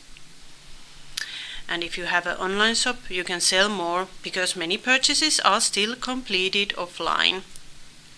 And this is a good opportunity to take advantage of this retail channel. And you can build awareness. Consumers and the media love the excitement generated by pop-up shops. It's a unique event, a short period time. You can build awareness by going offline. And it's a cheap way to have a shop. Launching a pop-up shop is a lot cheaper than a traditional retail store. And you can also test new markets easily with pop-up shops. It's easily enter a new market and launch new products for short periods of time.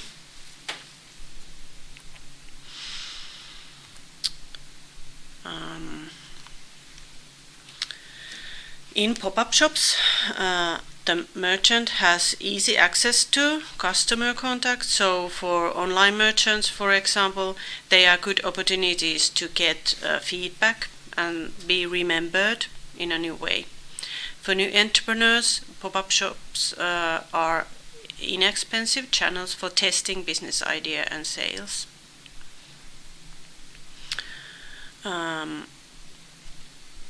For example, on our shop we ask new craft workers to bring their products for these short events or short periods of time, so they can get awareness more. And we also go to these events where we can have this local craft work with us. Pop-up shops' stunning features include limited time, small pace, and uniqueness. At the same time, they have their advantage. When products are available for a limited time, consumers need to make their purchasing decisions quickly. With a unique or surprising idea, in turn, it stays in mind and increase awareness. For example, we organize these pop-up events in our store, or we take the pop-up craft shop with us with this design bus that's in the picture to various events. We participate in many craft events, fairs, current events and markets. We always invite the artisans of the region to these events according to the spirit of the event. For example, we asked local knitters to join us in this pink ribbon wool yarn campaign. And then we had this craft market for all kinds of artisans. But we asked only one artisan for same industry, so that in this way we could offer diverse collection of products, but not too much the same products, so that it's good selling to the craft maker also. And the craft makers can meet new customers there also. The artisan reaches a large number of customers in a short time and can make him or herself known. So everyone benefits here in this pop-up shop opportunity. When setting up a pop-up shop and mapping a suitable space, it is worth thinking about your own target group and reaching it. For example, with the help of these questions: is your store easy to find? Does the space take into account the needs of your target group? For example, opportunity to move with proms, fit clothes or try products. How can the target audience hear about your store? And once the right space is found, it's time to plan your logistic and decor. Good help questions for this is how are the products transported and to and from the site? How is the space furnished and where is the furniture obtained? Necessary furniture include, for example, lighting, a desk, tables, levels of sledge for products, and if necessary, a fitting room with mirrors. What is the visual look of the space and what kind of decorations and packaging accessories do you need? And of course, how do you receive payments?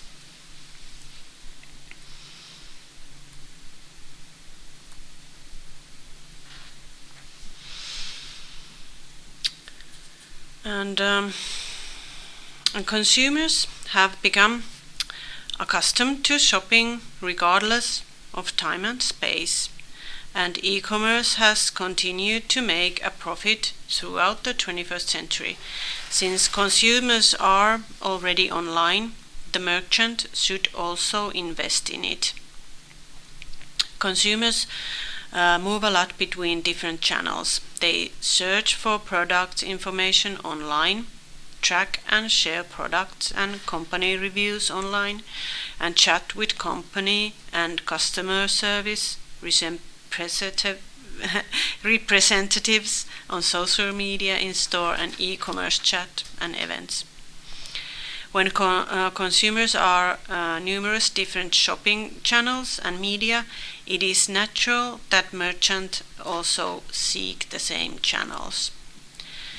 Seamless multi-channel trading, of course, requires the merchant policies and systems to adapt. The more channels a merchant serves and trades, the more time it takes to maintain them. Uniform look and working methods. Make sure your product information is consistent, up to date across all channels. Make sure that out-of-stock products aren't featured in the online store or social media.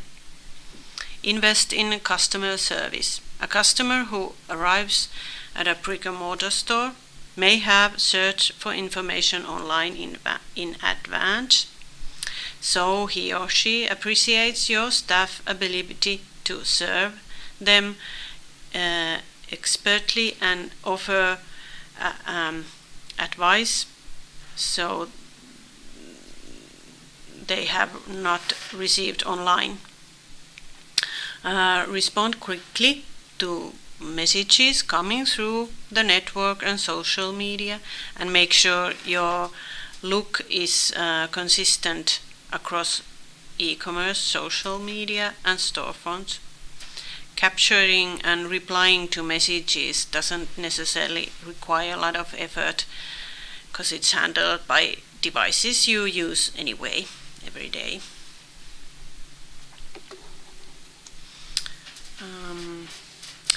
I can show you what our web shop. First, it's our DIY kits and instruction books comes first. Here's our Jussi socks and scarf. Lots of knitting models at the moment and lights, because it's getting this darker period. And ready-made products we have made ourselves in Kokkola or other craft workers products. And materials and online courses at the moment. We have this one online course. Because this COVID situation, we had to start making online courses, how to people can learn at home to make different types of things. We also have this nationwide taito shop.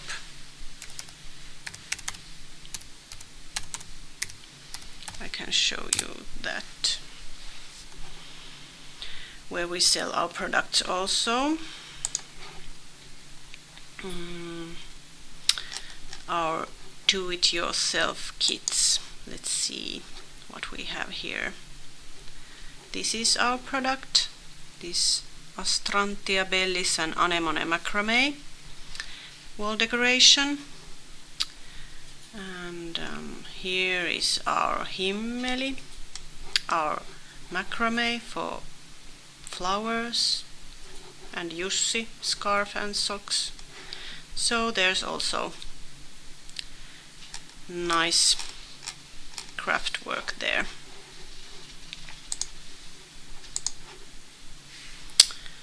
So thank you. That was my presentation, and if you have something to ask, I will answer you. Is there something in the chat? No, not at the moment.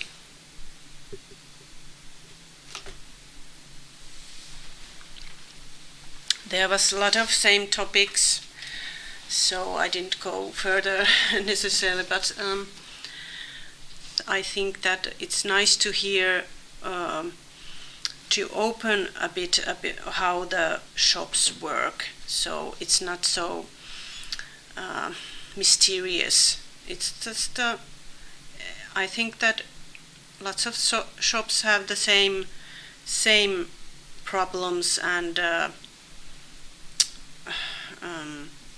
ways to work these through, and it's good to open them and tell them forward when there's new craft workers or new businesses coming, so it's not so secretive. And everyone has to earn their living by doing it. Yeah. The Jane wrote something really interesting. Thank you. Yeah, thank you, Jane.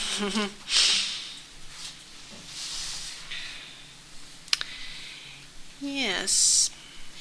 When did you open the first taito shop? Do you remember when was the first open? Nationwide. Yeah. I don't remember because I would have to look that. Yeah. Sorry, can't answer you now. It's okay. No, I'm thinking that it's such a good concept Yeah. to collect Yeah. local handicraft makers Yeah. and sell them in one shop, and it works. And I know it became quite popular in the area, and you have the shop in Kokkola, and people go there and Yeah. and all that. But I don't know how long it took. It to has develop been it to this point.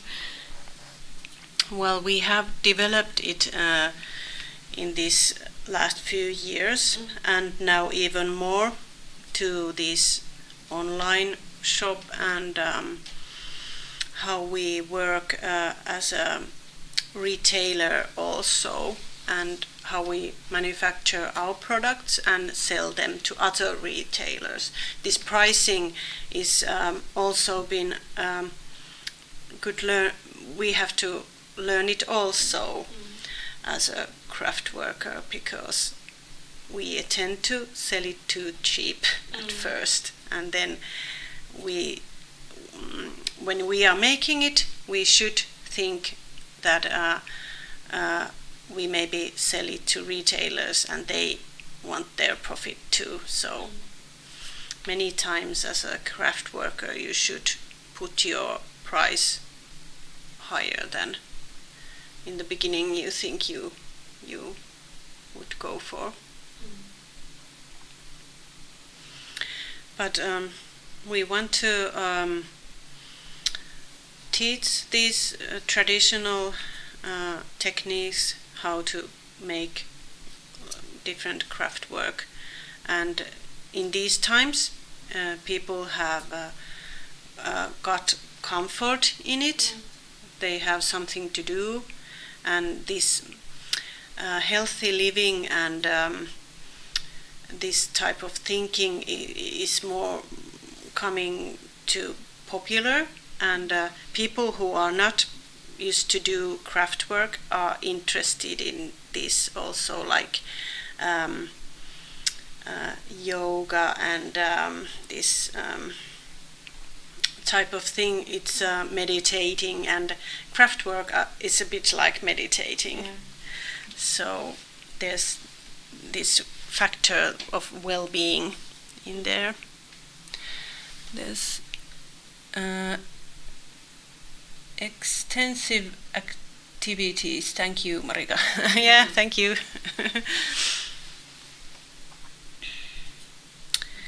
Yeah. But maybe if there's no more comments, that's end of the day, and thank you for everyone attending and listening, and we'll record it, this live, so it will be on our web page at some point when we get it sorted. And if we can send the presentations to Catriona, Yeah, so that will be available yeah, to read through later on too. yeah, yeah. So thank you, everybody. Thank you. Thank you. Our pleasure. Yeah.